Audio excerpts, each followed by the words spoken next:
Welcome back to clean news Rajasthan. चलिए देखते हैं राजस्थान की 15 फटाफट बड़ी खबरों को। दुग्ध उत्पादन में वृद्धि के लिए पशुपालकों को मिलेगा बिना ब्याज के लोन। गोपालन को प्रोत्साहन देने और दुग्ध उत्पादन को बढ़ावा देने के लिए राज्य सरकार का पशुपालन विभाग पशुपालकों को 1 लाख रुपए का ऋण देगा। यह ऋण 1 वर्ष की अवधि के लिए दिया जाएगा। यह ऋण समय पर वापस जमा करवाने पर पशुपालक को ब्याज नहीं देना होगा। आमतौर पर देखा जाता है कि गोपालक किसान परिवारों को गाय भैंस के लिए शेड, खिल्ली निर्माण और चारे सहित आवश्यक उपकरण खरीदने के लिए पैसों की कमी रहती थी, जिससे यह गोपालन से मिलने वाला पूरा लाभ नहीं ले पाता था। इसे ध्यान में रखते हुए पशुपालकों को यह ब्याज मुक्त ऋण मिलेगा। भाजपा सांसद ने कहा 23 नवंबर को भी मनाएंगे दिवाली। राज्य के 7 सीटों पर होने जा रहे विधानसभा उपचुनाव को लेकर प्रदेश भाजपा महामंत्री व भीलवाड़ा सांसद दामोदर अग्रवाल ने गुरुवार को बड़ा बयान दिया। उन्होंने कहा कि पार्टी पूरी तरह से मैदान में डट गई है।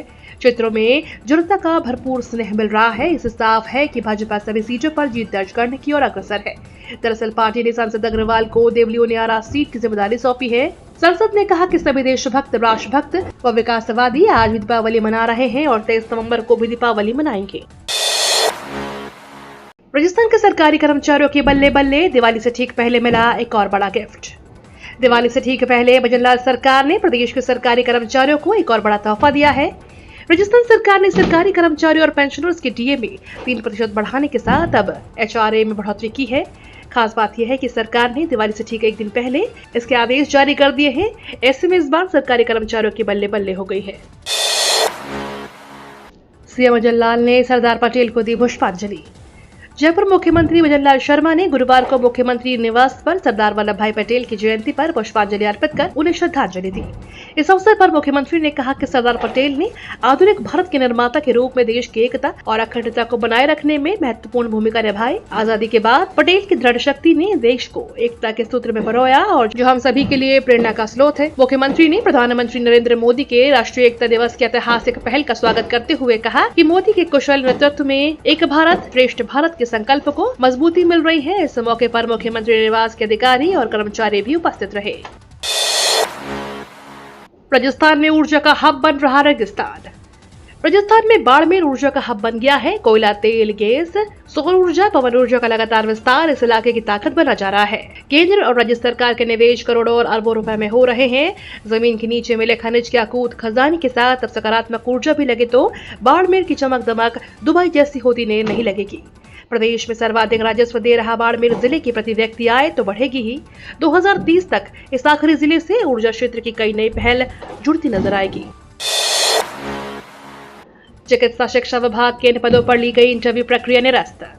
जयपुर के सवाई मानसिंह मेडिकल कॉलेज के 8 अस्पतालों में अधीक्षक पद के लिए राज्य सरकार की ओर से की गई इंटरव्यू प्रक्रिया को निरस्त कर अब पूरे राजस्थान के लिए नए सिरे से आवेदन मांगे गए हैं। चिकित्सा शिक्षा विभाग का तर्क है कि एसएमएस ही नहीं बल्कि प्रदेश में राजस्थान मेडिकल एजुकेशन सोसाइटी सहित अन्य मेडिकल कॉलेजों के संबंध अस्पतालों के कई जगह अधीक्षक के पद रिक्त चल रहे हैं। ऐसे में पूरे राजस्थान के रिक्त पदों के लिए अब एक साथ आवेदन मांगे गए हैं। दिवाली शुरू होते ही हवा में घुलने लगा जहर। दिवाली का पर्व शुरू होते ही एनसीआर में ग्रैप लगाने की तैयारी हो जाती है और इस बार भी ऐसा ही हुआ है। प्रदूषण मंडल एनसीआर की आबो हवा को देखते हुए ग्रैप ए और ग्रैप 2 की पाबंदी लगाती है। वर्तमान में राजस्थान के अधिकांश जिलों की आबो हवा येलो जोन में शामिल है। दौसा 242 व गंगानगर में 211 AQI है जो रेड जोन यानी खतरे के निशान पर है। लेकिन डूंगरपुर 67 और बांसवाड़ा की आबो हवा सांस लेने लायक है। अलवर और भिवाड़ी में पिछले 7 दिनों में AQI में उछाल देखा गया है। हज यात्रियों के लिए बढ़ाई पहली किश्त की तारीख। हज कमेटी ऑफ इंडिया ने 2025 में हज पर जाने वाले यात्रियों के लिए पहली किश्त जमा करवाने की आखिरी तारीख और पहली किश्त जमा करवाने के पूर्व जरूरी दस्तावेजों को जमा करने की तिथि में बदलाव किया है। इसके लिए 31 अक्टूबर की अंतिम तारीख दी गई थी। जानकारों के मुताबिक चयनित हज यात्रियों को प्रति हज यात्री के हिसाब से 1,30,300 रुपए की अग्रिम राशि जमा करने की अंतिम तिथि 31 अक्टूबर से बढ़ाकर 11 नवंबर 2024 कर दी गई है, जबकि पहली किश्त जमा करवाने से पूर्व जरूरी दस्तावेज जमा करने की अंतिम तिथि 5 नवंबर से बढ़ाकर 14 नवंबर कर दी गई। 7 विधानसभा सीटों पर 69 योद्धा डटे हैं मैदान में। राजस्थान में 7 सीटों पर हो रहे उपचुनाव में नामांकन वापसी के बाद अब कुल 69 प्रत्याशी चुनाव में रह गए हैं। इनमें से 59 पुरुष और 10 महिला प्रत्याशी हैं। बुधवार को नामांकन वापसी के अंतिम दिन 10 अभ्यर्थियों ने अपने नामांकन पत्र वापस लिए हैं। इसके अलावा 5 प्रत्याशी पूर्व में ही नाम वापस ले चुके हैं। राजस्थान में इन 7 सीटों पर आगामी 13 नवंबर को मतदान होना है।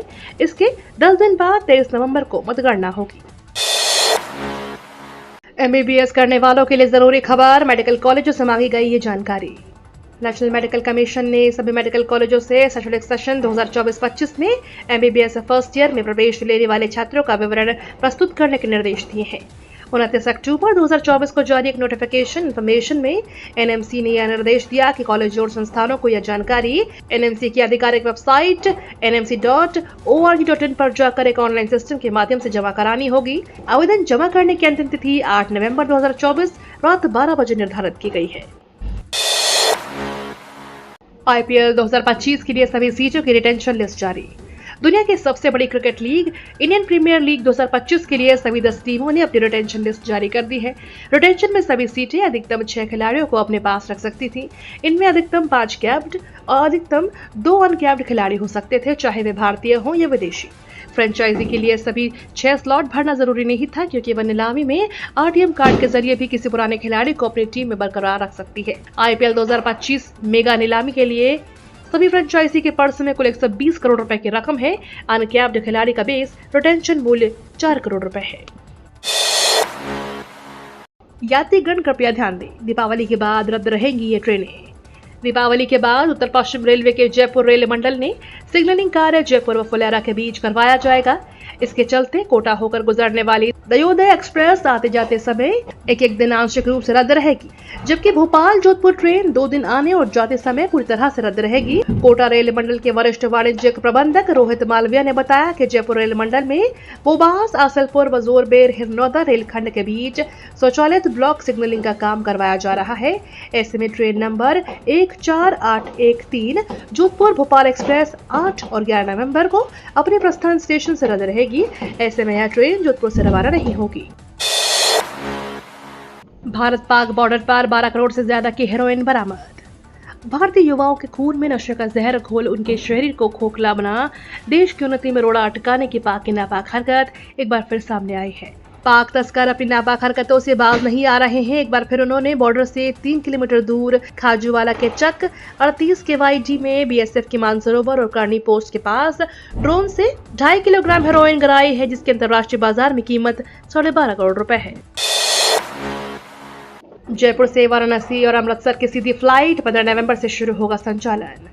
जयपुर से वाराणसी अमृतसर के लिए पहली बार सीधी फ्लाइट शुरू होगी। स्पाइस जेट एयरलाइंस 15 नवंबर से रोजाना इनका संचालन शुरू करने जा रही है। इसके साथ ही स्पाइस जेट जयपुर से अहमदाबाद के लिए भी नई फ्लाइट शुरू कर रही है।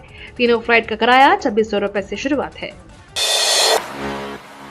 राजस्थान में बेच रहे थे कोकीन, 3 महिलाओं समेत 5 विदेशी नागरिक गिरफ्तार। राजस्थान में कोकीन बेचने के आरोप में 5 विदेशी नागरिकों को गिरफ्तार किया गया है। इनमें 3 विदेशी महिलाएं भी शामिल हैं। पुलिस ने बताया कि मौके से प्लास्टिक की छोटी थैलियां और वजन तोलने में प्रयुक्त इलेक्ट्रिक तराजू भी बरामद की गई। राजस्थान में जयपुर के रामनरिया थाने क्षेत्र में पुलिस ने 3 महिलाओं सहित 5 विदेशी नागरिकों को गिरफ्तार करके उनसे 47 ग्राम कोकीन बरामद की है।